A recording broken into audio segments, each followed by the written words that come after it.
नमस्कार साथियों, कैसे हैं आप? आज हम बात करेंगे 2 जनवरी 2026 के डेली एडिटोरियल एनालिसिस या न्यूज़ जो भी है उसके बारे में, ठीक? तो डांस ऑफ डॉन के साथ अरुणाचल प्रदेश में पहली सूर्योदय का स्वागत। हम समझते हैं ये क्या है ना? ये आर्टिकल क्या है, इससे रिलेटेड क्या है ना? भारत ने 2026 की पहली सूर्योदय का स्वागत डोंग में किया, जो अरुणाचल प्रदेश के अंजा जिले में स्थित है। इस अवसर को चिन्हित करने के लिए सनराइज फेस्टिवल के अंतर्गत आलो प्रभात डॉन्स ऑफ द डॉन नामक एक सांस्कृतिक प्रस्तुति आयोजित की गई, जिसमें स्थानीय मेयूर और मिसमी समुदायों के परंपराओं को प्रदर्शित किया गया है। डोंग राज्य में डोंग गांव में भारत की पहली सूर्योदय क्यों दिखाई देती है? गांव है ये डोंग। डोंग भारत का सबसे पूर्वी आबाद गांव है। यह अन्य भारतीय बस्तियों की तुलना में अधिक पूर्वी देशांतर पर स्थित है, इसलिए यहाँ पर दिन सूर्य की पहली किरणें पड़ती हैं। ये है डोंग।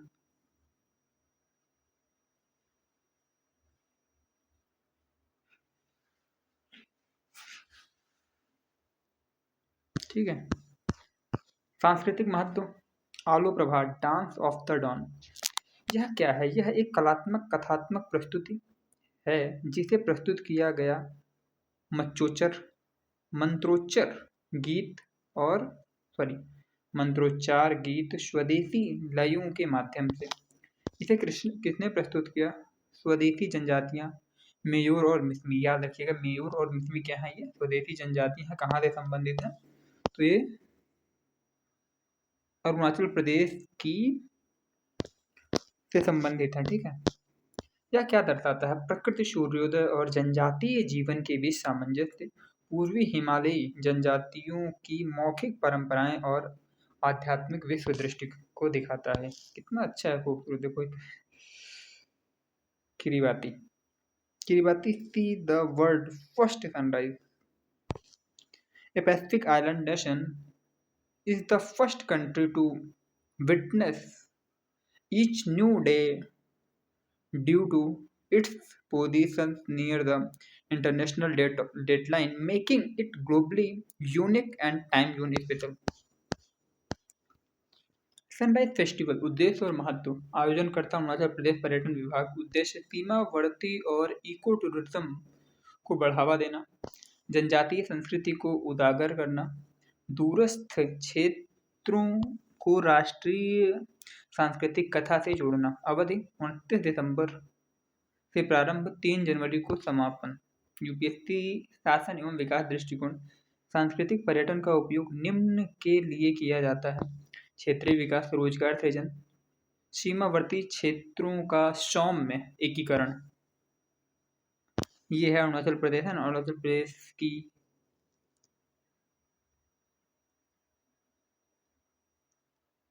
मुना माउलिंग नेशनल पार्क है। यहाँ पे ये सारी चीजें हैं। रिवर सियोम है, सियांग है, part of the Dibang biosphere reserve.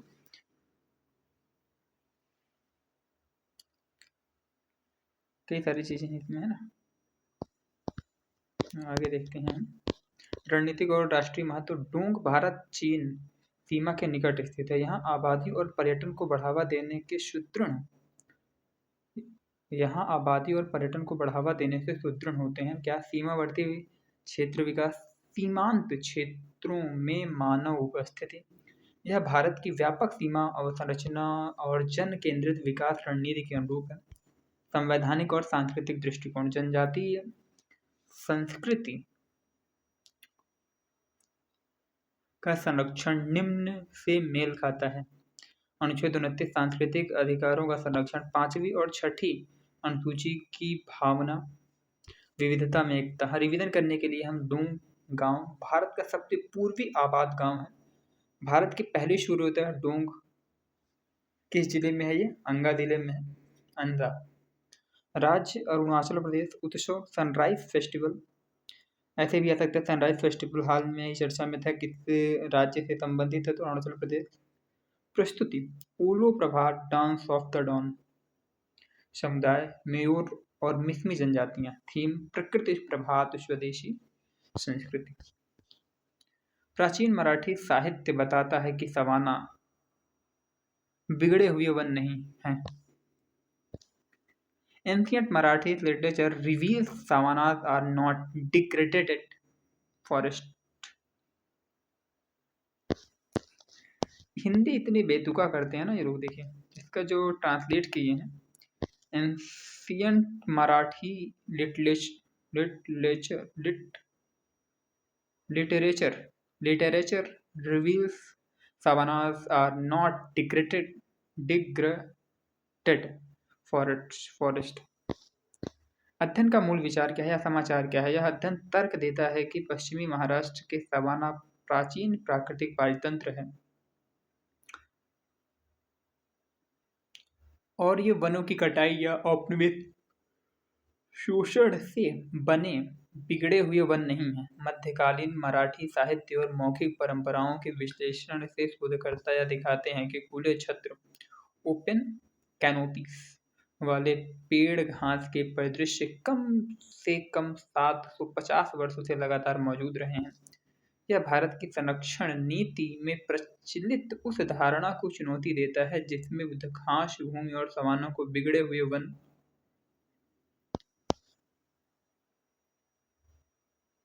जिसे हम क्या बोलते हैं डिग्रेडेड फॉरेस्ट मानकर वहां वृक्षारोपण की आवश्यकता बताई जाती है। यह अध्ययन क्यों महत्वपूर्ण है? संरक्षण नीति में गलत फहमी है। भारत की घास भूमि और सवाना को अक्सर कहा जाता है बंजर भूमि, झाड़ीदार वन। इससे अंधाधुंध वृक्षारोपण होता है जो स्थानीय घास भूमि जैव विविधता को नष्ट करता है, पशुपालक समुदायों की आजीविका को बाधित करता है। ऐतिहासिक पारिस्थितिकी को सही करना। अध्ययन दिखाता है कि ये परिदृश्य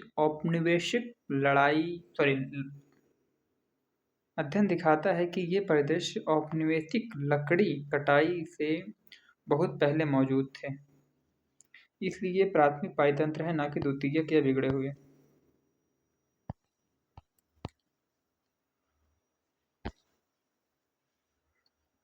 ये कुछ है ना घास भूमियाँ है ना, ग्रास लैंड है। लोकेशन कहाँ है?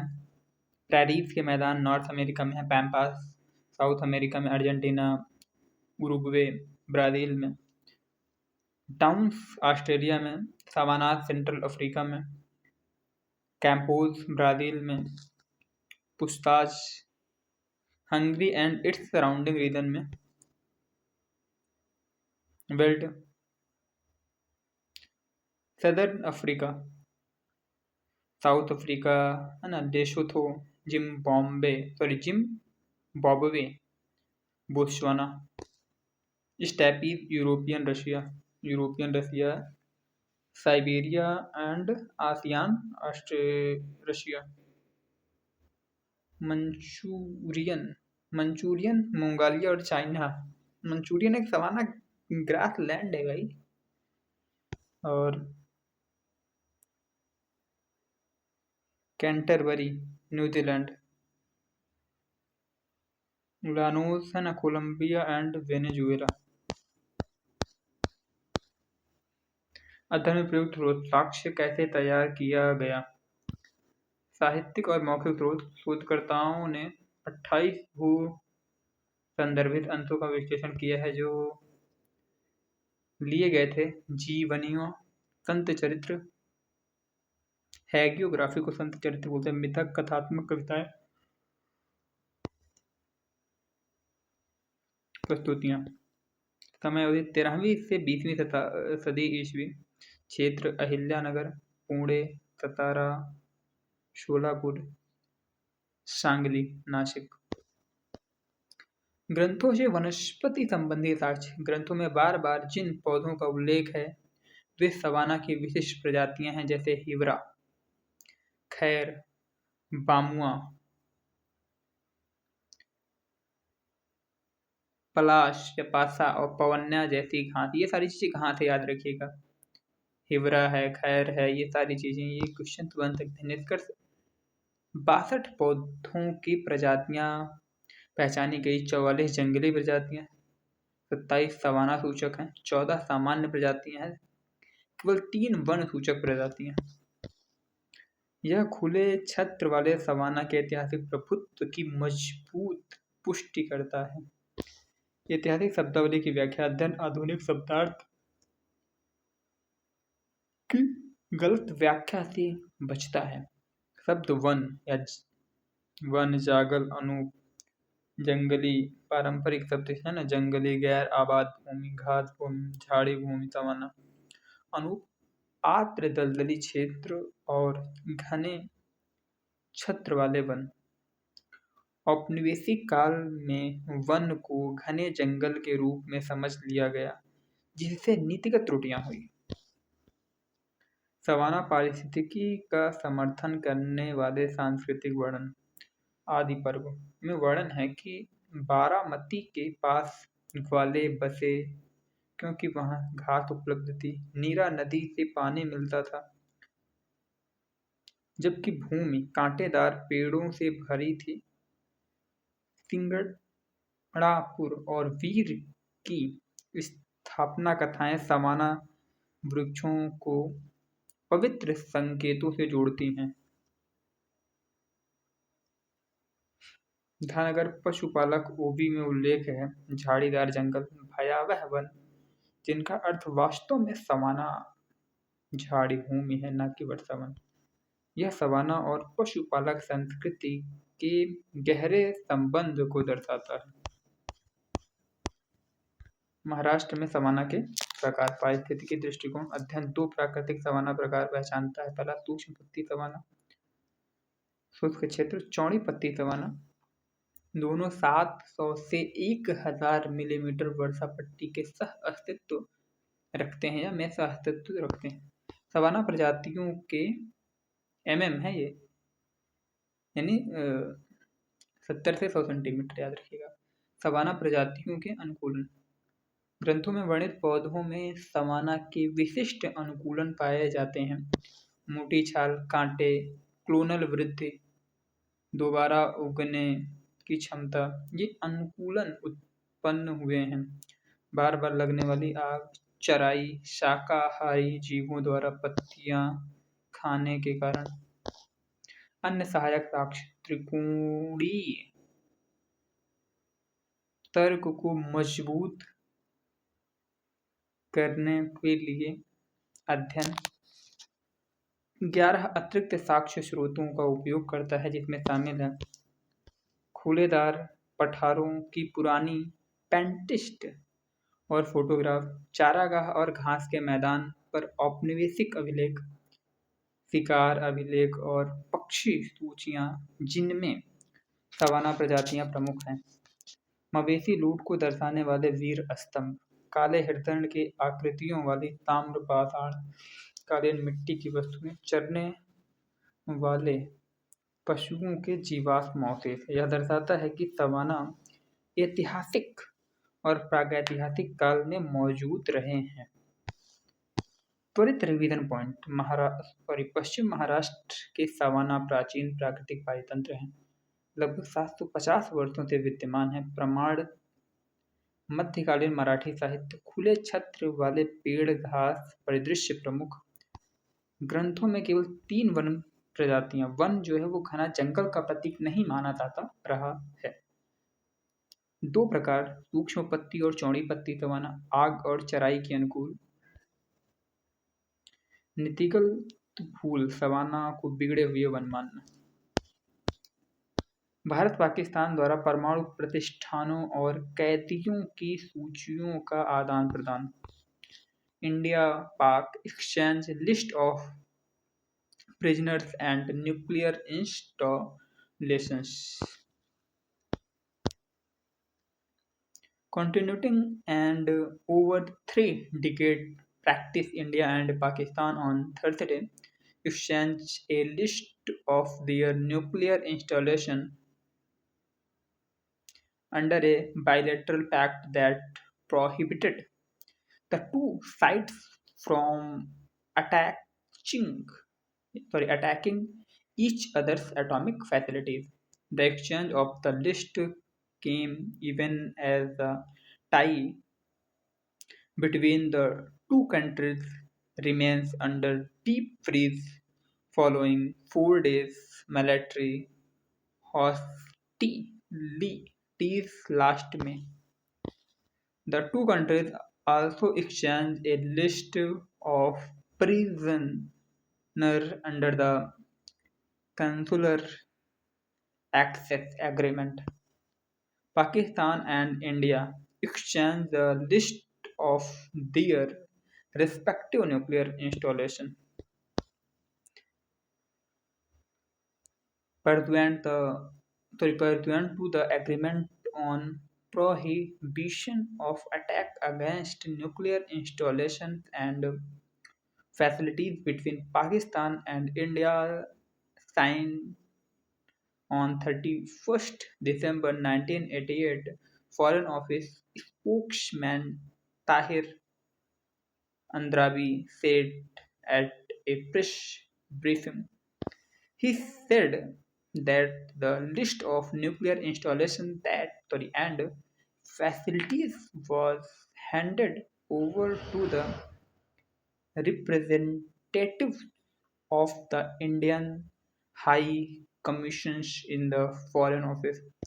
About the exchange of prisoners list, he said the government of Pakistan today handed over a list of 257 Indian prisoners, including 199 fishermen and 58 other civilians in Pakistan custody, to the High Commissions of India in Islamabad.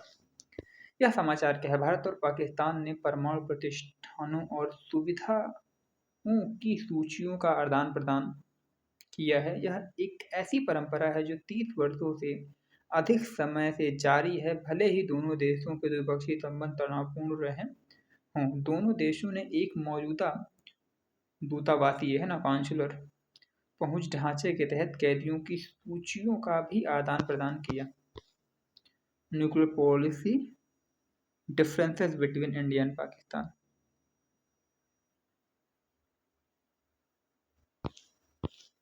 No first use.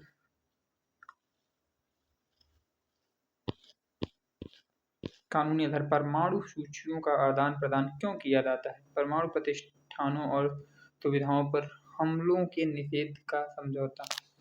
हस्ताक्षर 31 दिसंबर 1988,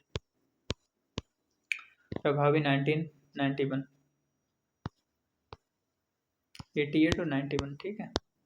मुख्य दायित्व, दोनों देश एक दूसरे के परमाणु प्रतिष्ठानों और सुविधाओं पर हमला नहीं करेंगे और न ही हमले में सहायता करेंगे। विश्वास निर्माण उपाय, दोनों पक्ष हर वर्ष परमाणु प्रतिष्ठानों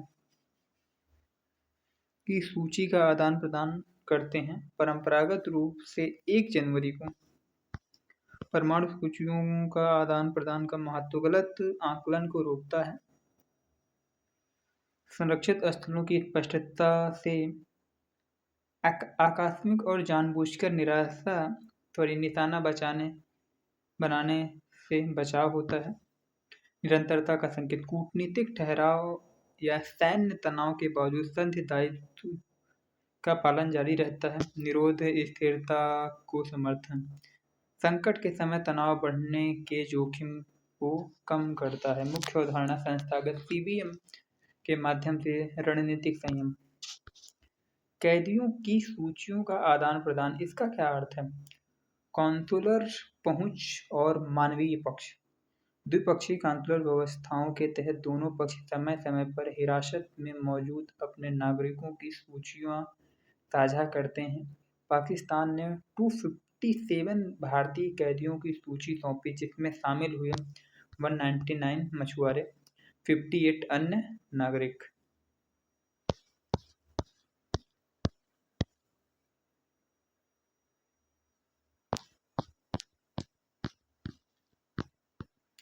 मछुआरे सूचियों में अधिक क्यों होते हैं?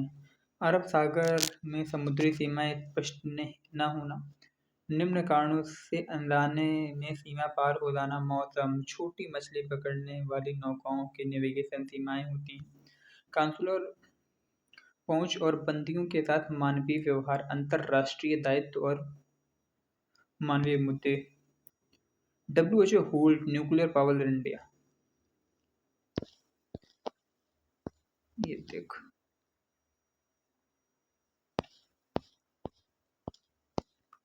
संदर्भ, यह अभी क्यों महत्वपूर्ण है? यह आदान प्रदान हाल के सैन्य झगड़ों और जमे हुए संबंधों के बावजूद हुआ। यह दर्शाता है कि कार्यात्मक सहयोग रणनीतिक संवाद ठप होने पर भी जारी रह सकता है। मुद्दा आधारित सहभागिता व्यापक कूटनीतिक तनावों के साथ सह अस्तित्व में रह सकती है।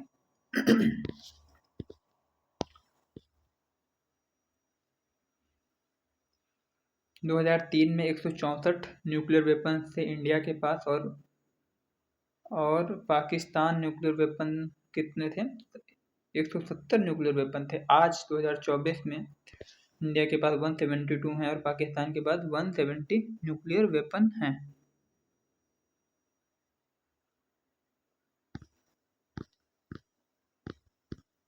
भारत पाकिस्तान संबंधों के लिए व्यापक निहितार्थ।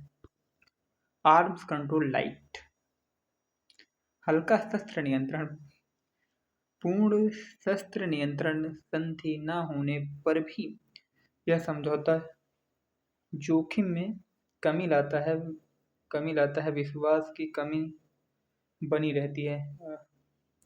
सीबीएम जोखिम प्रबंधन करते हैं क्योंकि मूल विवादों का समाधान नहीं करते। स्थिरता का मॉडल दिखाता है कि संकीर्ण तकनीकी समझौते राजनीतिक संकटों के बीच भी टिके रह सकते हैं। त्वरित रिवीजन पॉइंट है समझौता, परमाणु प्रतिष्ठानों पर हमलों के निषेध का समझौता, प्रकृति विश्वास निर्माण उपाय है। परमाणु प्रतिष्ठानों की सूचियों का वार्षिक आदान प्रदान, उद्देश्य परमाणु सुविधाओं पर हमले रोकना, तनाव बढ़ने का जोखिम कम करना, कैदियों की सूची, काउंसलर पहुंच व्यवस्थाओं के तहत साझा। पाकिस्तान की सूची ये है, ठीक है, इतना। एक न्यू टॉपिक है, क्या है? तकनीकी वस्त्रों के निर्माण में गिरावट। एक्सपोर्ट्स मैं क्या पढ़ रहा हूँ यार? तकनीकी वस्त्रों के निर्यात में गिरावट। इतनी गलती क्यों हो रही है? तकनीकी वस्त्रों के निर्यात में गिरावट। Exports of technical textile witness 1.2% dip in April अक्टूबर।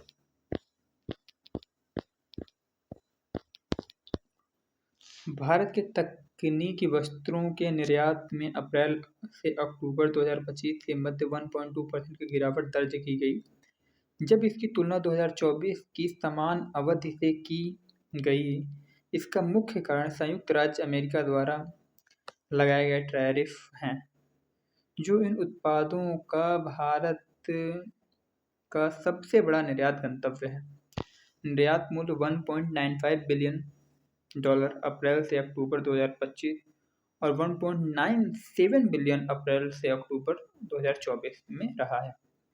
यह आंकड़े मैन मेड और तकनीकी वस्त्र निर्यात संवर्धन परिषद द्वारा जारी किए गए।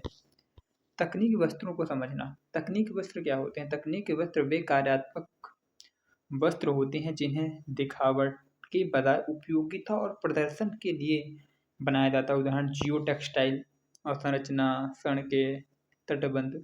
चिकित्सीय वस्त्र गॉज है, वाइप्स है, सर्जिकल कपड़े हैं। पैकेजिंग वस्त्र FIBC बैग है, बोरे हैं। औद्योगिक वस्त्र रस्सियां हैं, स्लिंग्स। प्रमुख निर्यात प्रवृत्तियां। डॉलर बनाम रुपए में स्थिति। डॉलर में निर्यात 1.2% की गिरावट, रुपए में निर्यात 2.3% बढ़ा। यह अंतर विनिमय दर में बदलाव के कारण रुपए के अवमूल्यन से घरेलू मुद्रा में आय बढ़ी।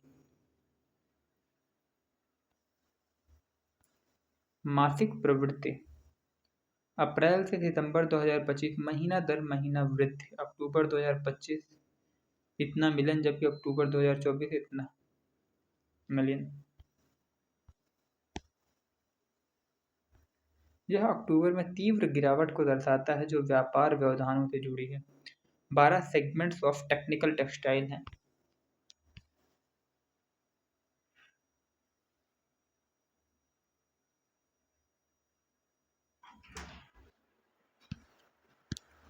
भारत के तकनीकी वस्त्र निर्यात की संरचना, मुख्य उत्पाद ये हैं, और इसके बाद है अन्य उत्पाद जियो टेक्सटाइल, चिकित्सीय वस्त्र, पैकेजिंग सामग्री, बाजार एकाग्रता और व्यापार निर्यात निर्भरता।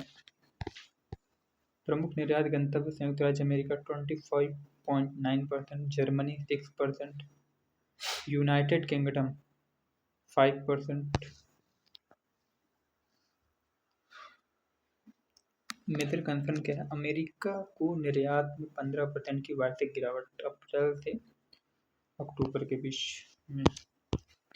निर्यात में गिरावट क्यों हो रही है? अमेरिकी टैरिफ, उच्च टैरिफ, भारतीय उत्पाद कीमत में कम प्रतिस्पर्धी हो जाते हैं, टैरिफ अधिक होने पर सीधे भारत के सबसे बड़े निर्यात बाजार को प्रभावित करते हैं। वैकल्पिक बाजारों में कमी, वियतनाम और बांग्लादेश जैसे कमजोर वैश्विक मांग का सामना कर रहे हैं, भारत के मोड़े गए निर्यात को समाहित नहीं कर पा रहे हैं। उत्पाद विशिष्ट प्रकृति, तकनीकी वस्त्र अक्सर ग्राहक विशिष्ट होते हैं, विशेष विनिर्देशों के अनुसार बनाए जाते हैं, इसलिए इन्हें आसानी से बड़े बाजारों में नहीं मोड़ा जा सकता।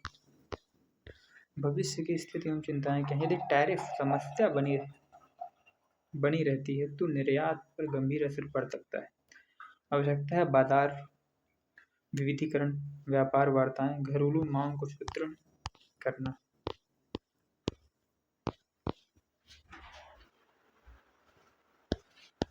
भारत को जलवायु सहिष्णु कृषि की आवश्यकता क्यों है? Why does India need climate resilient agriculture?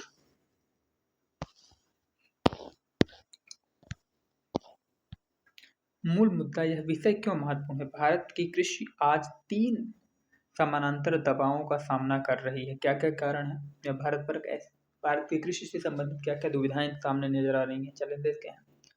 जलवायु परिवर्तन, पारिस्थितिकी दबाव, खाद्य सुरक्षा दबाव। जलवायु परिवर्तन में देखें तो अनियमित वर्षा, लू, सूखा, बाढ़, ये सारी घटनाएं हैं। पारिस्थितिक दबाव में देखें तो मृदा स्वास्थ्य में गिरावट, जल संकट, वायु प्रदूषण, फर्टिलाइजर का अंधाधुंध उपयोग किया जा रहा है। खाद्य सुरक्षा दबाव, बढ़ती जनसंख्या और स्थिर खाद्य आपूर्ति की बढ़ती मांग। अपनी जनसंख्या को सतत रूप से भोजन उपलब्ध कराने के लिए भारतीय कृषि को केवल विस्तार नहीं बल्कि अनुकूलन करना होगा। यही जलवायु सहिष्णु कृषि की आवश्यकता है। मतलब कृषि ऐसी हो जो जलवायु परिवर्तन के प्रभावों को सहन कर सके और सहन करने के साथ साथ खाद्य सुरक्षा जैसे बड़े मुद्दों को सॉल्व करने की भी क्षमता रख सके। जलवायु सहिष्णु कृषि क्या है? जलवायु सहिष्णु कृषि उन कृषि प्रणालियों को कहा जाता है जो जलवायु परिवर्तनशीलता के अनुरूप ढलते हुए उत्पादकता को बनाए रखती हैं या बढ़ाती हैं और पर्यावरणीय क्षति को कम करते हैं। सिंपल सी बात है, कृषि इस तरीके से उसके जेनेटिकली मॉडिफाइड हो बीज या बहुत सारी और टेक्निक है, उनके माध्यम से ऐसा कुछ किया जाए जिसमें जो हमारा एग्रीकल्चर सेक्टर है वो सूखे में भी, लू भी, है ना, कम बारिश में भी अच्छी सी उत्पादकता दे सके जो होती है। क्लाइमेट रेजिलिएंट एग्रीकल्चर के मुख्य घटक क्या है? जैव प्रौद्योगिकी आधारित उपकरण, जैव उर्वरक और जैव कीटनाशक रासायनिक निर्भरता कम करते हैं। मृदा माइक्रोबायोम विश्लेषण पोषक तत्वों की दक्षता बढ़ाता है। जीनोम संपादित फसलें सहनशीलता प्रदान करती हैं, सूखा, गर्मी, लवणता, कीट और रोग। यूपीएससी लिंक जीनोम संपादन,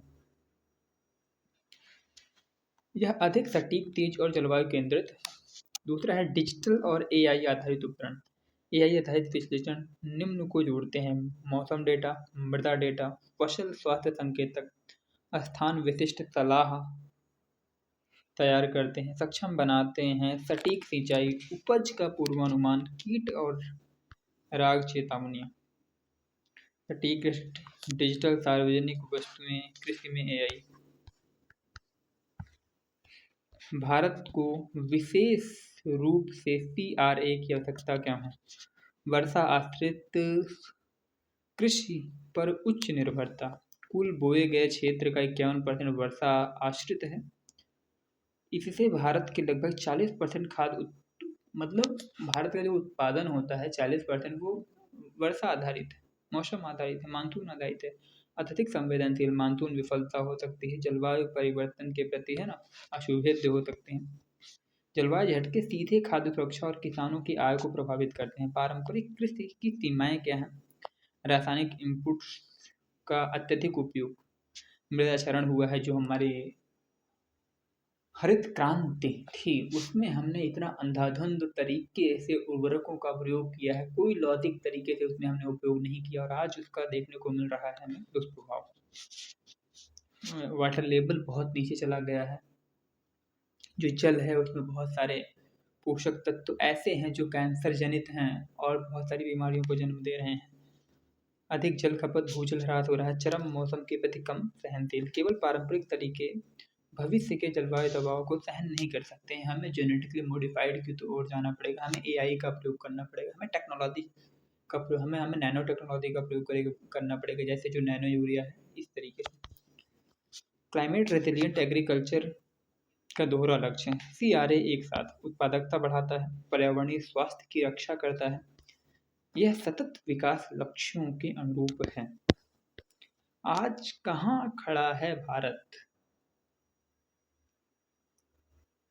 ठीक है, संस्थागत ढांचा क्या है? आईसीएआर का प्रमुख कार्यक्रम 2011 भारतीय कृषि अनुसंधान परिषद ने शुरू किया। जलवायु सहिष्णु कृषि में राष्ट्रीय नवाचार। प्रमुख विशेषताएं: 448 जलवायु सहिष्णु गांवों में क्रियान्वयन।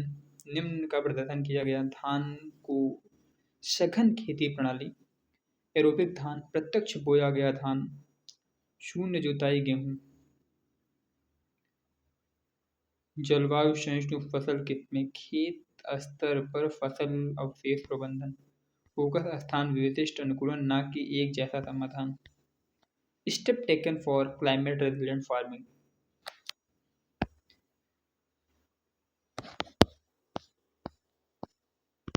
सतत कृषि के लिए राष्ट्रीय मिशन का फोकस वर्षा आश्रित कृषि, एकीकृत कृषि प्रणालियां, जल उपयोग दक्षता, मृदा स्वास्थ्य प्रबंधन, संसाधन संरक्षण, राष्ट्रीय जलवायु परिवर्तन कार्य योजना का हिस्सा। बायो ई नीति, हालिया प्रोत्साहन। बायो ई 3 नीति सीआरए को एक प्रमुख विषय क्षेत्र के रूप में पहचानती है और बढ़ावा देती है। जैव प्रौद्योगिकी आधारित जलवायु समाधान, जीनोम संपादन, सतत जैव इनपुट, निजी क्षेत्र और स्टार्टअप्स, मृदा स्वास्थ्य सुधारने वाली जैव इनपुट्स कंपनियां, एग्रीटेक स्टार्टअप हैं जो प्रदान करते हैं एआई आधारित सलाह, सटीक सिंचाई, फसल स्वास्थ्य निगरानी। सीआरए के विस्तार में क्या चुनौतियां हैं? किसान स्तर की चुनौतियां: छोटे और सीमांत किसानों में कम जागरूकता, वहनीयता और पहुंच की समस्याएं हैं। जैव इनपुट्स में गुणवत्ता असंगति के कारण विश्वास की कमी है। प्रौद्योगिकी और अवसंरचना अंतर है। जलवायु सहिष्णु बीजों का धीमा प्रसार, राज्यों में जीन संपादन अपनाने में असमानता, डिजिटल डिवाइड के कारण एआई और सटीक उपकरणों की सीमित पहुंच। प्रणालीगत जोखिम, मृदा क्षरण, जल संकट, अनुकूलन से तेज बढ़ती जलवायु अस्थिरता, खंडित नीतिगत समन्वय, यूपीएससी एंगल, शासन विफलता प्लस क्षमता अंतर। आगे की राह क्या? प्रौद्योगिकी को बढ़ावा, निम्न के विकास में तेजी, जलवायु सहिष्णु फसलें, जीनोम संपादित किस्में, जैव उर्वरक और जैव कीटनाशकों के लिए गुणवत्ता मानकों को सुदृढ़ करना। किसान सहायता प्रणालियाँ, स्थानीय भाषाओं में डिजिटल सलाह, जलवायु बीमा, ऋण पहुँच और वित्तीय प्रोत्साहन, संक्रमण चरण के दौरान सहायता, शासन सुधार, राष्ट्रीय सीआरए रोडमैप भारत को एक सुसंगत राष्ट्रीय सीआरए रोडमैप की आवश्यकता है जो निम्न को एकीकृत करे: जैव प्रौद्योगिकी, जलवायु अनुकूलन, कृषि नीति, बायो ईथरी ढांचे के अंतर्गत आधारित हो, विस्तार, समन्वय और समानता सुनिश्चित करें। मुख्य विचार: खंडित प्रयास, सीमित प्रभाव, समन्वित रोडमैप, बड़े पैमाने पर सहनशीलता। रिवीजन के लिए ये सारा पॉइंट है, ठीक है। एक क्वेश्चन है, ये हम देख सकते हैं।